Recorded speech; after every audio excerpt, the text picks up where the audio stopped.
안녕하세요. 축구 터는 남자 야진입니다. 아시아 챔피언스 리그 I조 조별리그 5차전에서 대구가 가와사키에게 1대3으로 패배했습니다. 지난 맞대결에서의 아쉬운 패배를 만회하고자 적극적으로 나섰지만 주전 공백에서 생긴 객관적 전력의 열세를 만회하지 못했는데요. 가와사키는 현재 J리그 최강팀으로서의 면모를 마음껏 과시하며 완벽한 승리를 챙겼습니다. 대구는 리그에서와는 다르게 가와사키에게 초점을 맞춘 전술을 들고 나왔지만 역부족이었죠. 오늘 영상에서는 대구가 가와사키전에서 보여준 전술적인 변화를 알아보도록 하겠습니다.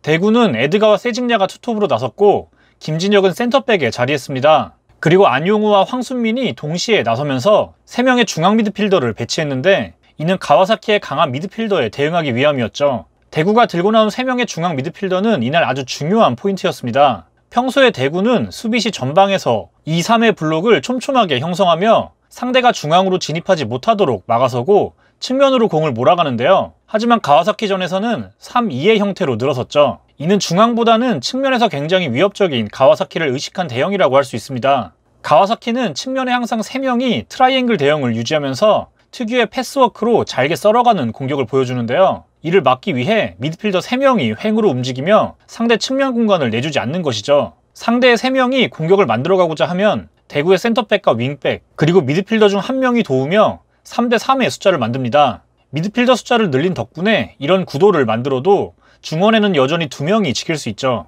하지만 단순히 숫자를 동등하게 만드는 것만으로는 가와사키의 공격을 막기 힘들었는데요. 가와사키가 측면에서 만드는 공격 작업의 궁극적인 목적은 결국 하프스페이스 공략입니다. 좁은 공간에서 짧은 패스 플레이로 상대 센터백과 윙백을 끌어낸 뒤 그 뒷공간을 노리는 것인데요. 이렇게 3명이 좁게 만드는 사이 나머지 1명의 미드필더가 순간적으로 침투를 노리죠. 가와사키의 위협적인 공격 장면은 이런 움직임에서 비롯됐습니다. 그리고 또 하나 주목해야 될 부분은 가와사키의 대부분 공격이 오른쪽에서 이뤄졌다는 점인데요. 가와사키는 빌드업할 때 왼쪽에 쿠르마야가 낮게 위치하고 반대편에 야마네는 높이 올라가며 비대칭적인 모습을 보여줍니다. 왼쪽의 공격은 개인 기량이 월등한 미토마에게 맡기는 편이죠. 이에 대구는 츠바사로 하여금 쿠르야마를 높은 위치에서 압박하도록 지시하며 미토마에게 가는 루트 자체를 봉쇄하고자 합니다.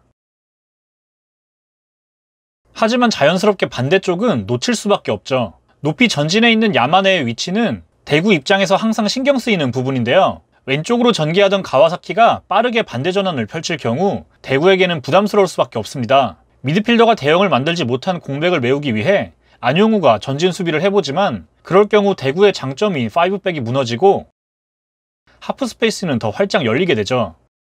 후반전에도 대구의 왼쪽 하프스페이스를 노리는 움직임은 계속되는데요.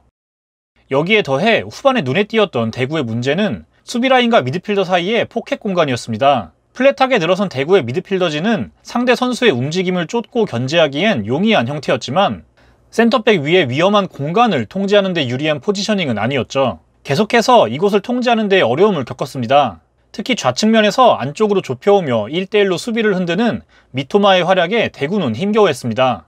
이를 커버할 수 있는 건 적절한 타이밍에 뛰쳐나오는 센터백의 움직임인데요. 이 점에서 이날 김진혁과 박병현은 다소 아쉬운 모습을 보여줬죠. 이런 움직임은 수비라인의 호흡이 매우 중요한데 대구는 수비의 중추 3명이 못 나오는 것이 아쉽게 느껴질 수 있는 부분입니다. 수비라인과 미드필더 사이 공간은 늦은 시간으로 갈수록 더 큰 위험을 노출했습니다. 반면 대구가 준비한 공격 루트는 크게 위협적이지 못했는데요. 늘 대구 공격의 최우선 옵션인 빠른 역습으로 높이 전진한 가와사키의 뒷공간을 노려보지만 이는 빠른 발을 갖고 있는 센터백 제시엘 때문에 큰 위력을 발휘하지 못했습니다. 후반전 이군호를 투입한 후에도 마찬가지였죠. 지공 시에는 세징야와 에드가를 활용하는데요. 세징야에게 공을 주고 만들어가거나 안용우의 크로스 공격으로 에드가의 제공권을 겨냥합니다. 이 지공을 막는 데 있어서는 가와사키의 슈미트가 큰 역할을 해냈습니다. 슈미트는 미드필더와 센터백 자리를 유연하게 오가며 수비하는데요. 센터백 사이에서 포백 위를 보호하다가 세징야에게 공이 가면 강하게 압박이 들어갑니다. 대구의 주요 공격 루트였던 왼쪽 측면 크로스 상황에서는 두 센터백 사이로 이동해서